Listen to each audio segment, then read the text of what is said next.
Sige, magsimula na tayo. Meron akong babasahing isang tanong dito mula sa mga material natin na baka magpabago talaga ng pananaw mo sa simbahan ninyo. O sige, ano yan? Heto, sabi dito, paano kung ang pinakadakilang pagsulong sa misyon sa susunod na dekada ay hindi naghihintay sa ibang bansa, Mhm. kundi tahimik na nakaupo sa iyong pangalawang hanay ngayong linggo? Wow. Grabe, nakakapag-isip yan ano. 'Di ba? Kasi binabaliktad niya yung poong script yung akala natin ang misyon laging tungkol sa paghahanap ng mga taong gustong umalis. Oo, yung mga aalis. Pero ang sinasabi pala dito, baka ang misyon ay tungkol sa pagtuklas sa mga taong hinuhubog na ng Diyos dito mismo sa loob. Eksakto. At yan mismo ang ating sisiyasatin ng malaliman ngayon. Pag-uusapan natin itong konsepto ng lokal na simbahan bilang isang greenhouse. Greenhouse. Oo, isang lugar kung saan pinapalago at inaalagaan ang mga misyonero.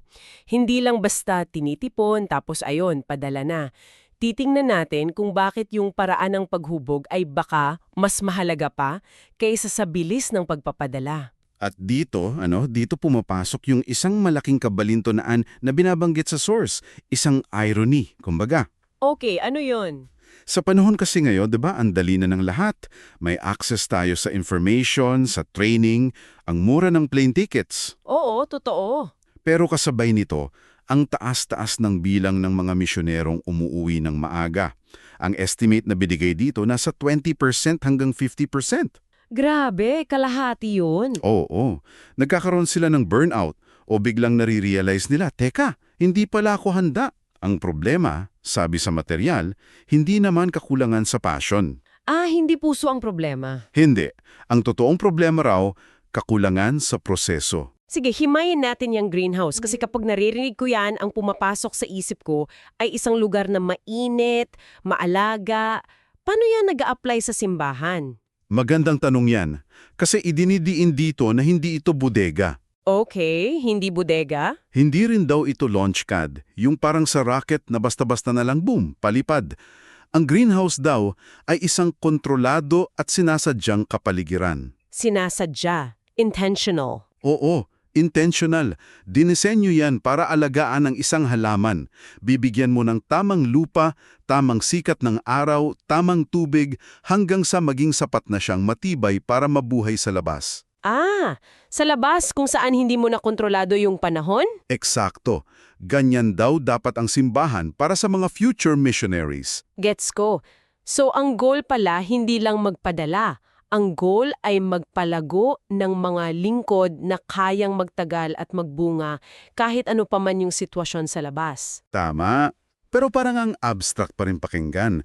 Paano ginagawang konkreto ng isang greenhouse church yung pagpapalago na yan? Dito na siya nagiging praktikal. Ayon sa source, ang isang greenhouse church may 4 na pangunahing ginagawa. Una, discernment o pagtukoy. Okay, anong ibig sabihin ng discernment dito?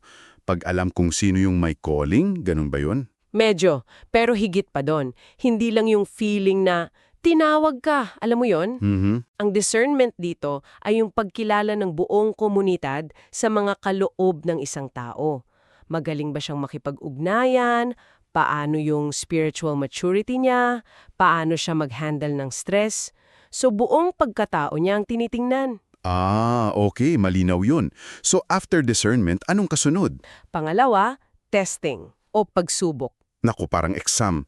Medyo, pero bago may matakot, hindi ito parang final exam na may bagsak o pasa. Ang testing dito ay paglalagay sa kanila sa mga kontroladong sitwasyon ng ministeryo. Halimbawa, For example, bago mo siya ipadala sa ibang bansa na maraming gulo, subukan mo muna siyang pamunuan ang isang local outreach sa isang mahirap na komunidad dito. para makita kung ano ang lalabas kapag may pressure na. Oo, dito mo makikita yung tatag niya, yung kakayahan niyang umangkop, yung karakter niya kapag nahihirapan na. Parang simulation. Makes sense. Okay, so may discernment, may testing, pero parang kulang pa kung hahayaan lang silang mag-isa. Dito na siguro papasok yung mentorship, tama ba? Sakto, ang pangatlo ay mentorship o paggabay. At ang emphasis dito ay one-on-one. Personal. Personal na patnubay mula sa mga leader na may karanasan na.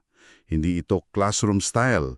Ito yung uupo kasama mo ang isang elder, tapos tatanungin ka, kumusta ka na? Saan ka nahihirapan? Paano kita matutulungan? At yung pang-apat, accountability o pananagutan. Oo, yung pag-create ng mga istruktura para sa integridad at, ito mahalaga, pangmatagalang suporta. Kasi yung suporta, hindi natatapos kapag nakaalis na sila. Dapat tuloy-tuloy. Grabe! At kung pagsasama-samahin mo yung apat, discernment, testing, mentorship at accountability, makikita mo kung gaano kalaki yung pinagkaiba nito sa karaniwang nangyayari ngayon, di ba? Oo nga. Binabangil nga sa source yung dalawang klase ng tao na madalas nalalagay sa alanganin dahil wala ngang ganitong proseso. Ito yung spontaneous volunteer at yung indispensable leader. Tama? Tama. Yun yung dalawa. I-unpack natin yan. Sino yung spontaneous volunteer? Sila yung tipong pagkatapos ng isang moving na sermon tungkol sa missions. Yung sobrang naantig? Oo. Sila yung unang-una sa pila para mag-sign up. Puso, 100%.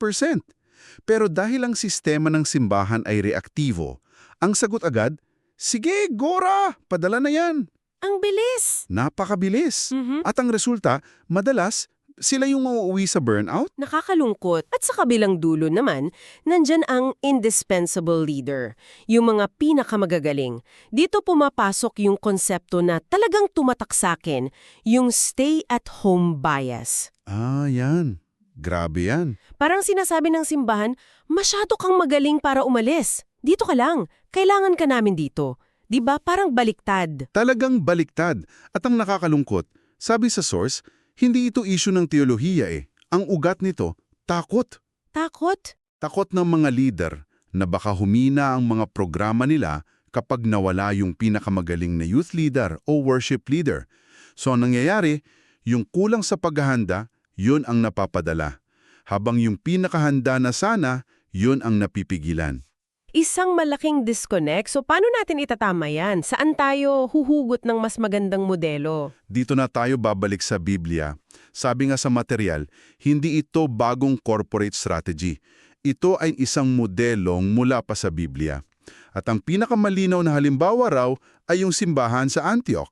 Sa aklat ng mga gawa. Oo, sa Acts 13. Okay, yung halimbawa ng Antioch. Ito yung part sa source na talagang mind-blowing para sa akin. Kasi madalas nating marinig yan, pero yung paghimay dito sa material, ibang-iba. Ano ba yung mga katangian na yon? Unang-una, tingnan mo kung sino ang ipinadala nila. Sina Barnabas at Saul. Na naging si Pablo. Oo, hindi sila mga baguhan, hindi sila spontaneous volunteers. Sila ay mga premyadong leader na kilala na, subok na, sa loob mismo ng simbahan. May track record na. May tiwala na ang buong simbahan at mga laba. Hindi ito desisyon ng iisang tao, di ba? Hindi. Yun ang isa sa pinakamalaga. Sabi sa text, habang sila'y naglilingkod sa Panginoon at nag-aayuno, sinabi ng banal na spirito na ibukod sila. So ito ay isang corporate community decision. Ginawa ng buong community. At heto pa yung isang punto na sobrang bigat. Ipinadala nila ang kanilang pinakamahusay. Ang A-team nila. Oo, ang A-team nila. Hindi yung mga natira lang o yung mga, sige, pwede na yan, grabe yung sakripisyo na yan, no? Parang isang basketball team na ipapadala yung kanilang best players sa ibang team para magsimula. Eksakto. Sinong gagawa nun? Isa itong radical na akto ng sakripisyo at pananampalataya. At anong resulta? Hindi naman humina ang simbahan sa Antioch, di ba? Hindi. Ang nangyari ay multiplication, pagpaparami ng gawain. Lumawak ang impluensya nila dahil sa kanilang sakripisyo. Ikinokonekta rin yan sa isa pang halimbawa yung Macedonian call ni Pablo sa Gawa 16. Madalas iniisip natin yan bilang isang pribadong pangitian lang. One-on-one ni Pablo at ng Diyos. Oo, pero may isang detalye sa teksto na madalas nating nalalampasan. At ito yung salitang, kami.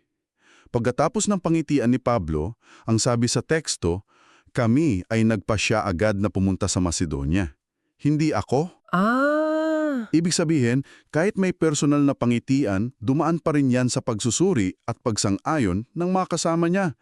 Ang misyon, sabi sa source, ay isang ecclesial act, isang gawain pang simbahan, hindi isang private calling myth. Yung private calling myth, delikado pala yan. Yung paniniwala na basta sinabi sa akin ng Diyos, wala nang pakialam ang iba. Oo. Kasi inilalayo ka niyan mula sa accountability ng simbahan. At dito nagiging napaka-critical ng papel ng mga leader, partikular yung mga elder. Ang hamon sa kanila ay baguhin ang kanilang pananaw sa kanilang tungkulin. Hindi sila dapat mga gatekeepers. Gatekeepers, parang mga security guard. Sila lang nagpapasya kung sino ang pwedeng lumabas at pumasok. Ano dapat sila? Sila ay dapat mga gardeners, mga hardinero. Okay, anong pinagkaiba? Ang gatekeeper, ang tanong niya, qualified ka ba? Pasado ka ba sa checklist? Pero ang gardener, ang tanong niya, saan na kumikilos ang Diyos sa buhay ng taong ito? Anong mga buto ang tinatanim niya? May bunga ba yung pagnais niyang maglingkod? Magkaiba yung mindset. Okay, so kung gardener na yung mindset, paano ito isasagawa? Ano yung practical na proseso? Dito na tayo papasok sa discernment protocol na sinasabi sa source. Ito'y may 4 na yugto. Phase 1, observation o pagmamasid. Observation.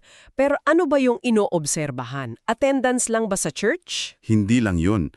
Tinitingnan mo, paano ba siya mag-handle ng conflict sa small group? Kapag binigyan mo siya ng maliit na gawain, tulad ng pag-setup ng upuan, ginagawa niya ba ng maayos? Yung katapatan sa maliliit na bagay. Tama. At hindi ito mabilisang interview, kundi pagmamasid sa loob ng mahabang panahon. Okay. Pagkatapos ng pagmamasid, phase 2, invitation o pag-imbita. At heto ang kakaiba. Ang simbahan ang aktibong nag-iimbita. Hindi lang tayo nag-aabang ng voluntaryo. Tama. Ang pag-imbita ay isang paraan ng pagpapatibay. Parang sinasabi ng mga leader, nakikita namin ang potensyal na ginagawa ng Diyos sa iyo. Pag-usapan natin.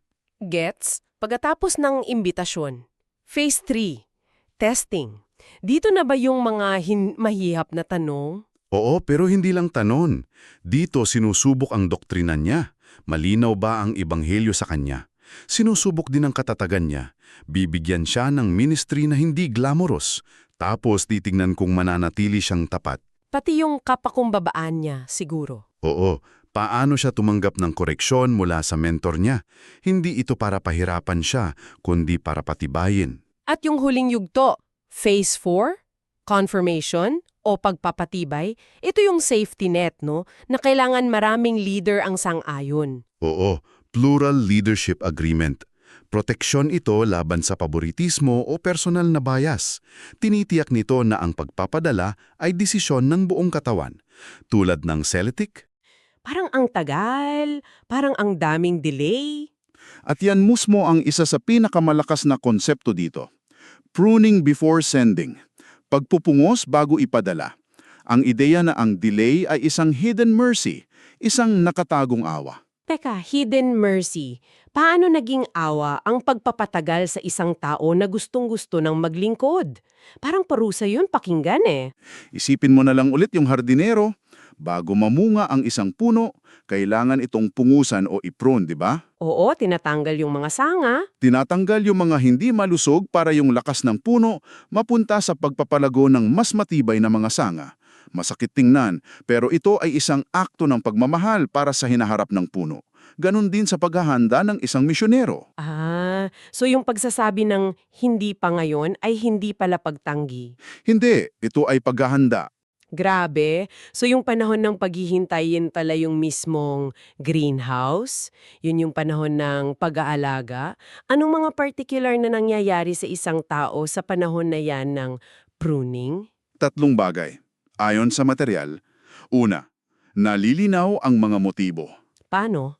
Sa paghihintay, mapipilitan kang tanungin ang sarili mo, bakit ko ba talaga gustong gawin to?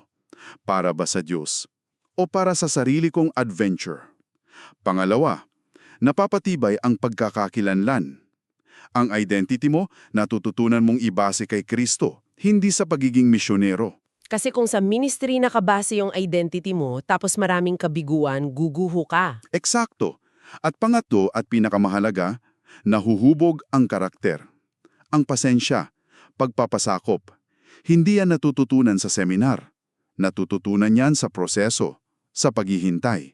So yung pagsasabi ng leader ng teka muna, Hindi pala yung paghadlang, isa pala yung akto ng katapatan at pag-ingat. Oo, para sa PAO, para sa misyon, at para sa mga taong paglilingkuran niya. Ibang klase. So ano ang ibig sabihin ng lahat ng ito para sa atin, para sa mga komunidad natin?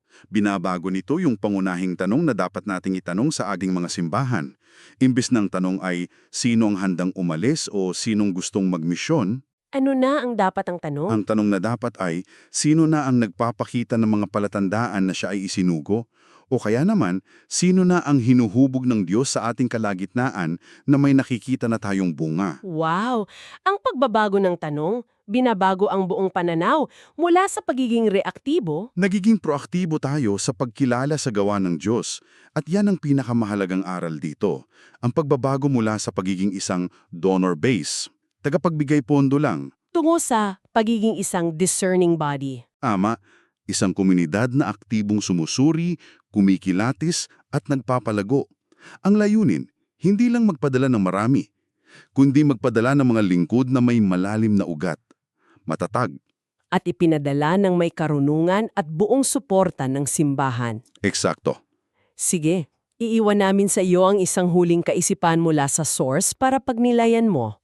Kung ang iyong simbahan ay tunay na gumagana bilang greenhouse, sino kaya ang kasalukuyan ng lumalago dyan?